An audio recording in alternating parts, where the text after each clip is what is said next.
Ethan Caldwell lived in a mansion so grand, it could have been mistaken for a castle. Yet behind its towering gates and spotless marble walls, the silence was deafening. Once a tech entrepreneur admired across the country, Ethan had amassed billions, but it had come at a price. His wife, Emily, passed away 5 years ago in a car accident he couldn't prevent. Since then, he hadn't allowed a single soul close. His home, filled with art, chandeliers, and robotic staff, had no heartbeat. Every evening, he dined alone at a long mahogany table set for 10. A gourmet meal prepared by a Michelin chef sat untouched in front of him. He wasn't hungry, for food, for company, or for life. He simply existed. On this gray, rainy Thursday, Ethan heard something he hadn't heard in years, a knock at the front door. At first, he assumed it was a mistake. No one came here, not even the delivery guys who left packages outside the gate. But the knock came again, softer, persistent. Curious, Ethan walked slowly to the front door and pulled it open. There, standing in the drizzle with oversized shoes and a pink raincoat 2 sizes too big, was a little girl. Her hair was tied in crooked pigtails. Her cheeks were rosy, but her eyes, large and determined, held a wisdom far beyond her years. Ethan blinked, unsure what to say. The girl, unfazed by his bewilderment, stepped forward. "Mister," she said, "do you help people?" He frowned slightly. "Excuse me?" "My mommy says rich people don't care about folks like us," she continued. "But you looked nice on TV once. I saw you when I was at the hospital. So I thought maybe you're different." She reached into her backpack and pulled out a crumpled paper.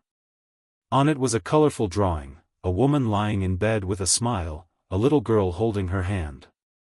Written in uneven, shaky crayon letters were the words, "Please help my mom. She's sick. We have no money." Ethan's throat tightened. "What's your name?" "Lily." "I'm 7. And your mom?" "Emma.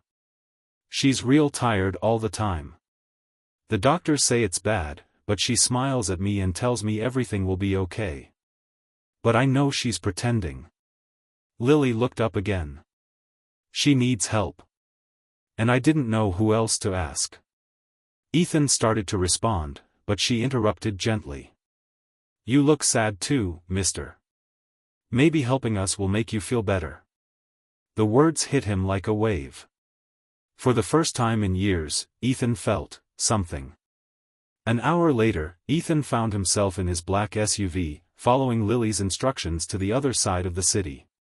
It was a neighborhood he hadn't visited in decades, run-down buildings, cracked sidewalks, children playing barefoot near broken fire hydrants. They arrived at a tiny, dim apartment complex. The hallway smelled of mold and damp laundry. Inside apartment 3B, Lily pushed open the door. "Mommy. I brought help." On a thin mattress near the window, a frail woman looked up. Her face lit up with surprise and confusion as Ethan stepped inside. Emma was pale, clearly exhausted, her hair thinning from treatment.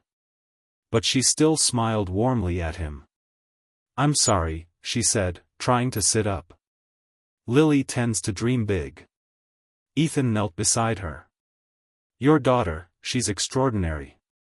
Emma chuckled weakly. "She is. She's all the fight I have left." They talked for an hour. Emma had once been a nurse but lost her job after her diagnosis. Medical bills consumed their savings. With no insurance, she'd stopped chemo early. She worked part-time sewing clothes when she could, but mostly, Lily took care of her. Ethan had never witnessed this kind of courage.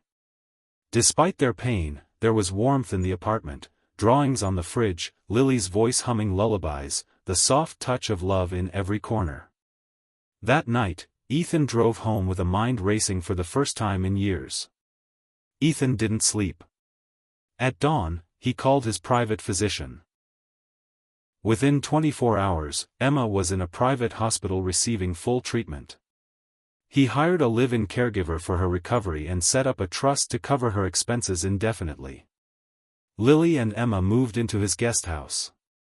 At first, the house resisted the change, his routines disrupted, the silence broken by Lily's laughter.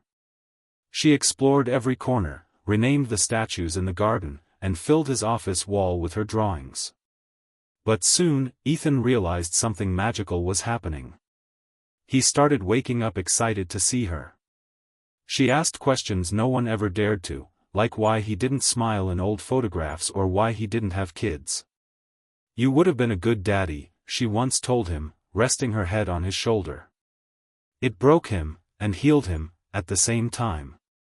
3 months later, Emma was well enough to walk the garden path with Ethan, her face glowing with regained strength. Lily was thriving at school. The mansion was no longer just a house, it was a home. On Ethan's birthday, Lily presented him with a handmade card. It had glitter, scribbles, and a drawing of the three of them holding hands. Inside it read, "Happy birthday, Mr. Ethan. Thank you for saving my mommy. But really, you saved yourself, didn't you? I think you were lonely like us. Now we're not lonely anymore. We're a family." Tears fell silently down Ethan's cheeks. Later that day, he made a decision that would change lives beyond just theirs.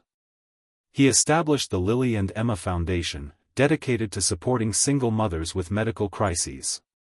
He gave not just money, but time, visits, mentorship.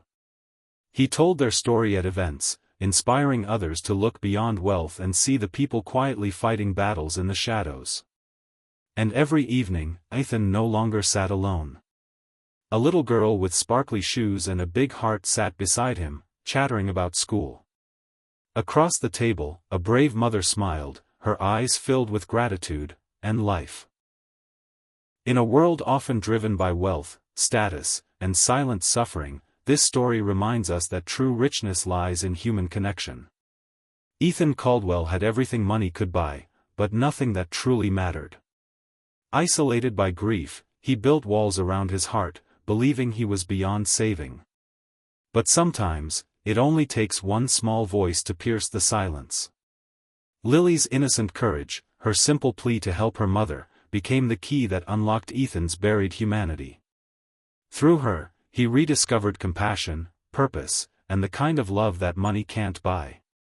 By opening his heart to a struggling child and her sick mother, he not only saved their lives, but found his own soul again. This story is not just about charity, it's about healing. It's about how an act of kindness can echo into eternity, transforming not just the receiver, but the giver. In the end, Ethan didn't rescue a family. That family rescued him. And it all began with a knock on the door.